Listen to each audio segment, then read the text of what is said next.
अस्सलामुअलैकुम friends, welcome to a new video.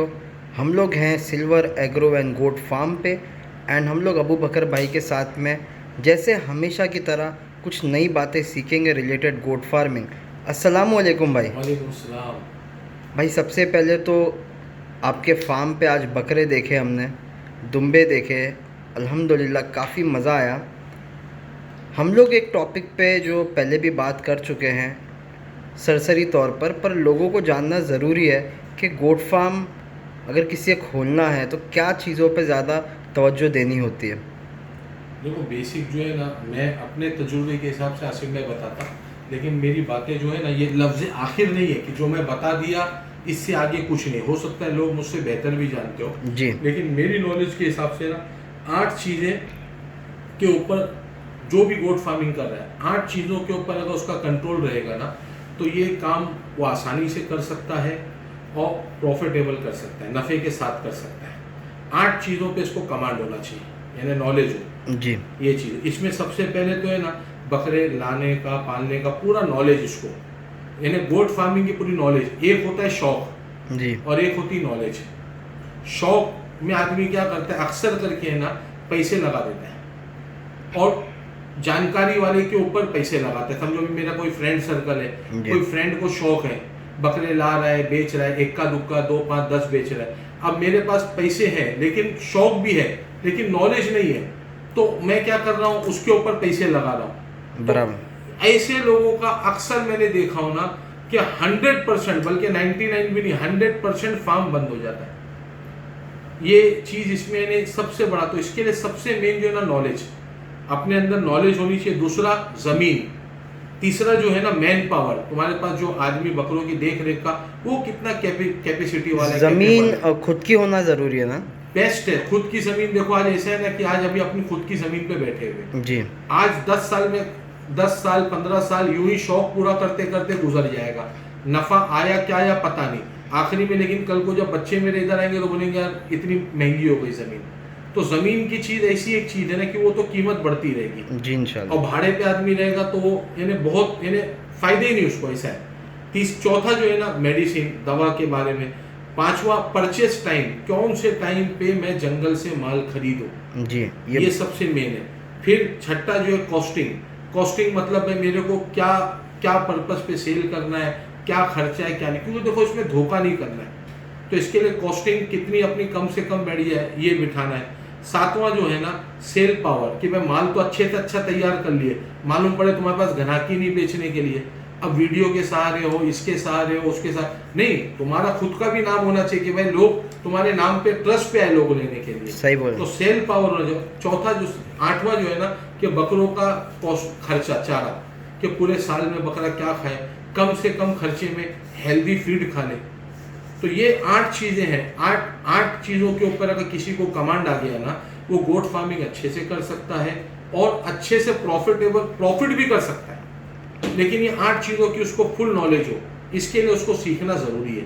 आप किसी के सहारे पे पैसा लगाने वालों को मैं यही रिक्वेस्ट करूंगा, गलती से मत लगाओ पैसा, नहीं तो अक्सर मैंने देखा है कि आपस में ताल्लुकात बिगड़ जाते हैं। दोस्ती 20 साल 25 साल बचपन की दोस्ती मैंने खराब होते हुए देखा है। 30 साल जूनी दोस्ती, 40 साल जूनी दोस्ती। ठीक। सो अबू बकर भाई आपने बहुत अच्छे से एक्सप्लेन किया हमको, कुछ 8 पॉइंटर्स आपने दिए। हम लोग अगर थोड़ा डीप में बात करें ताकि लोगों को समझ में आए कि जो आपके पॉइंटर्स हैं वो किस तरीके से काम करते हैं। जैसे पहला है नॉलेज। नॉलेज के बारे में देखो ऐसा है ना कि नॉलेज ऐसी होनी चाहिए कि बकरा पूरे साल में कितना खाता है, जी एक बकरा कितना खाता है, पत्ती कितना खाता है, ऐसा मैंने मोटा मोटा बता दिया कि भाई 2.25 से 2.5 किलो की एक बकरे की डाइट होती है। जी तो ये मेरे वेस्टेज के साथ मैंने बताया, हम टोटल हम यहाँ पे रखते तो अपना तजुर्बे के हिसाब से बताया, लेकिन इसकी नॉलेज भी होना चाहिए कि भाई इतना खा रहा है। नहीं तो क्या हो रहा है कि भाई खर्चे कुछ हो रहे हैं पता नहीं चल रहा है। दूसरा कि बकरा है, अब बकरा मिसाल के तौर पे राजस्थान कहीं से भी XYZ, हर आदमी ऑनलाइन पे है, जानता है, समझता है ये, लेकिन परचेस क्या रेट में होना चाहिए वो सबसे इंपॉर्टेंट है, उसकी उसको नॉलेज हो। नहीं तो क्या होगा कि भाई हम किसी के भरोसे पे लगे रहेंगे ना, तो वो क्या होगा कि भाई 10,000 में खरीद रहा है, 12,000 बता रहा है, 11,000 बता रहा है, हम तो उसके फेथ पे पैसा बना रहे हैं, मालूम पड़े भाई हमारा रुपया लगते जा रहा है और वो अगले का काम होते जा रहा है। मैंने गोट फार्मिंग में अक्सर मैंने ये देखा है कि जिस आदमी ने भी पैसा इन्वेस्ट किया है नफा करके, तो मेरी नज़र में कोई आदमी नहीं कि निकला। हाँ, उसके साथ वाले फायदे में आ गए, जो उसके साथ में आदमी खड़े थे, जो यानी समझो मिसाल के तौर पे मैं इन्वेस्ट कर रहा हूँ किसी के ऊपर, तो मेरा तो रुपया नुकसान में आया, लेकिन जिसके ऊपर कर रहा था वो सक्सेस हो गया। तो ये चीज़ का खुद को नॉलेज हो, भाई परचेस का क्या है, बकरा कितना खाएगा, कितने तक बकरा बन जाना चाहिए, ये एक नॉलेज होती बेसिक, ये आदमी को आनी चाहिए। मेडिसिन कितनी लगेगी, ये सारी चीज़ों की उसको खुद को भी मोटी मोटी नॉलेज हो। सही है। दूसरा लैंड ज़मीन जो होती है ना वो खुद की हो, क्योंकि आज देखो अगर आप रेंट पे लेते हो, इस पे लेते हो, उस पे लेते हो ना, तो अननेसेसरी देखो आज मिसाल के तौर पे आप बकरे ला रहे हो, सब कुछ कर रहे हो, लेकिन आप अगर 10-20 लाख रुपए की कोई जगह खरीद लेते हो ना, वो जगह आपको 10 साल बाद है ना, वही जगह क्या बोलते 40-50 लाख की हो जाएगी। तो वो जो कीमत है ना, वो कीमत का आपको वो यानी समझो मालूम भी नहीं पड़ेगा, और आपकी एक नॉर्मल आपकी एक चीज भी खड़ी हो जाएगी। लैंड इसमें खुद की होगी ना, वो आदमी हमेशा से सक्सेस होगा जी। और जो रेंट पे रहेगा ना, मैंने खुद देखा है, अब मेरा तजुर्बा, मैं तो 2016 से देखते हुए आ रहा हूँ जमीन का भाव यहाँ पे जहाँ पे मैं बैठा हूँ लाहौर में, मैं देखते हुए आ रहा हूँ कि जमीन का भाव क्या था, आज यहाँ पे क्या भाव है। अगर उस टाइम पे, हालांकि ये अपनी जमीन तो खुद की है, लेकिन उस टाइम पे अगर हम शुरू में खरीद लिए होते तो हम और ज्यादा फायदे में होते। अच्छा, और ज्यादा फायदे में होते। तो एक तो लैंड है ना, ये खुद की हो, एक आदमी बकरों का काम कर रहा है भाई, ये बड़े इन्वेस्टमेंट के हिसाब से मैं बता रहा हूँ, छोटे इन्वेस्टमेंट के, तो जमीन अपनी खुद की हो ना, तो इसका बहुत फायदा होगा। तीसरा जो होगा भाई, एक तो समझो मैन पावर, आपके पास जो आदमी है ना वो कितना कैपेबल है। जैसा अभी आपने बकरे ले आए, आपको थोड़ी बहुत नॉलेज है मेडिसिन की, ये सब की, लेकिन आप पूरा टाइम तो इधर फार्म पे रहोगे नहीं। तो जो आदमी आप रखोगे ना, वो कितना कैपेसिटी रखता है कि बकरों को देख के पहचानने की बकरा बीमार है, ये है, वो है, मालूम पड़े बकरा लास्ट स्टेज पे पहुंचे तब उसको खबर पहुंचे जी, तब उसकी नॉलेज में आएगा बकरा बीमार है, ये है, तो वो क्या बकरा मर जाएगा ऐसा। तो मेन तुम्हारा स्टाफ कितना कैपेबल है, उसके ऊपर अलर्ट रहना, हर आभार रहना। इसके लिए मैं अलर्ट रहने के लिए क्या, मैं अपने यहाँ पे कैमरा लगाया, हालांकि अपने माशाल्लाह स्टाफ बहुत होशियार है और माशाल्लाह अच्छे से बकरों की केयर टेकिंग करते हैं, लेकिन उसके बावजूद भी हम अपने हिसाब से भी देखते हैं बकरों का क्या है, कब इनका खूर कटाना, कब क्या करना। तो मैन पावर तुम्हारा कितना कॉपरेट करता है, मालूम पड़े भाई मैन पावर तुम रखे हो आदमी। अभी एक फार्म का मेरे को भिवंडी में था, उसने कहीं पे 25-30 को वाड़ा या कहीं पे डाला था फार्म, तो उसने नेपाली टीम को रखा था, उसने 100 बकरे डाला था, 70 बकरे मर गए।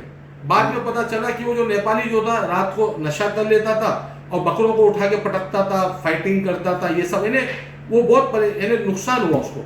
वो मेरे को आके बता रहा था, उस जिससे मैंने क्या बोलते ये बैटरी लिया था इन्वर्टर की, तो वो खुद बता रहा था भाई मेरे साथ ऐसा हुआ। तो मैन पावर आपका कितना ट्रस्टेबल है, भरोसे का है और कितना जानकार है, बहुत जरूरी है जी। और चौथा इसमें जो है ना भाई मेडिसिन की आपको खुद को नॉलेज हो, थोड़ी बहुत मोटा मोटी आपको नॉलेज हो। दूसरा आपके आदमी को नॉलेज हो। तीसरा आपके पास मशवरे अच्छे देने वाले, क्योंकि देखो भाई बीमारी कभी भी कुछ भी है क्या है ना, तो वो बीमारियों को पकड़ने के लिए आपके पास मशवरे देने के लिए लोग अच्छे हो। नहीं तो मालूम पड़े आपका बकरा हो और सारी बम्बई में तजुर्बा हो कि भाई ये बकरे को ये बीमारी हुई थी, इससे ये दवाई से नुकसान हुआ, इससे मर गया, है ना। तो अपना बकरा तजुर्बा नहीं बने, अपना बकरा जो है भाई जैसा बीमार हो सही, उसको बीमारी मिल जाए, उसको पैर की तकलीफ है, उसको नाखून की तकलीफ है, उसको खुजली की, यानी सारी चीज की जो तकलीफ है ना, वो बकरा खड़े रहने पे आपको पता चले और ये दवा लगा दो इंशाल्लाह सही हो जाए। ठीक। और मेडिसिन के अंदर हर बार नई नई दवाई आती, उस पर अपने को मेडिकल वाले से अपनी बातचीत हो, खुद हो, ये सारी चीजें अपनी नॉलेज में खुद रखना पड़ेगा, ऐसा है। ये तो 4 चीज हो गई। 5वां जो है ना भाई परचेज, सबसे इंपॉर्टेंट जो इसमें ना 3 चीज परचेज होता है जी। परचेज का टाइम, अभी मिसाल के तौर पे 2021 बकरा ईद आने वाली, बराबर, ये तो बकरीद चलेगी 2020 की जी। 2021 की बकरा ईद का परचेज का मेरे हिसाब से फार्म वालों के लिए खरीदी का टाइम खत्म हो गया जी, मेरा मानना है ऐसा। क्योंकि माल जो है ना इतना महंगा हो चुका है कि अब वो नफा नहीं का, हाँ भाई आगे हो, मैं अपनी बात को खुद ही काट रहा हूँ कि लफ्ज आखिर में नहीं हूँ, लेकिन मेरी तजुर्बे के हिसाब से 2021 वालों के लिए माल खरीदना, पालना और बकरे इतने बेचना 2021 का क्वालिटी माल वो खत्म हो चुका है, यानी ये साल खत्म हो गया। अब 2022 के लिए माल जमा करना है, दिसंबर से जमा होगा माल। तो जो फार्म वाले हैं वो 21 का माल मतलब दूसरे से खरीद के बेचेंगे अभी? अब दूसरों से ही खरीदना है, और अब जो दूसरों से ही खरीदना है। और जो खरीद चुके हैं वो तो फायदे में खरीद टाइम, मैं यही तो बताया ना, परचेस टाइम जो होता है ना, 15 दिन के अंदर 1000 से 2000 रुपए की बाजार बढ़ जाती है। जी 15 दिन के अंदर बकरों में मार्जिन कितना, साल भर पाल के बेचोगे आपको 5000 से लेके 10,000 रुपए तक मिलेगा। अब उसमें अगर आप अननेसेसरी समझो, क्या बोलते हैं, परचेज महंगी हो गई आपकी, तो आपको नफा कितना चला गया। अब 10,000 रुपए का नफा है, 2,000 रुपये आपका चला गया, तो अननेसेसरी 20% आपका नफा चला गया। जी आपके नफे में से 20% चला गया, आपको तो लग रहा है 2000 बढ़ा।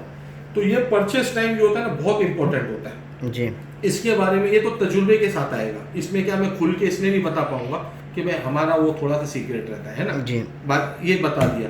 तो कॉस्टिंग जो है ना, कॉस्टिंग कम से कम हो जाए। मिसाल के तौर पे देखो, अभी एक चीज है ना, हम राजस्थान में पालते, जी। अब कुर्बानी के बकरे हम राजस्थान में पालते, तो हमको जो कॉस्टिंग जो बचती है ना, एक तो लेबर की कॉस्टिंग बचती है, दूसरा हमको पत्ती का, अनाज का जो भी है ना, ट्रांसपोर्टेशन का है ना, वो सारी चीजें हमको बच जाती है। बहुत सा हमको फायदा है। यानी आज अगर बॉम्बे में बकरा पालते हैं और राजस्थान में बकरा पालते हैं, तो कम से कम मैं समझता हूँ 6,000 रुपए की कॉस्टिंग बचती है। 6,000 रुपए की, बाप रे, कम से कम 6,000 रुपए की कॉस्टिंग आपकी बच जाएगी।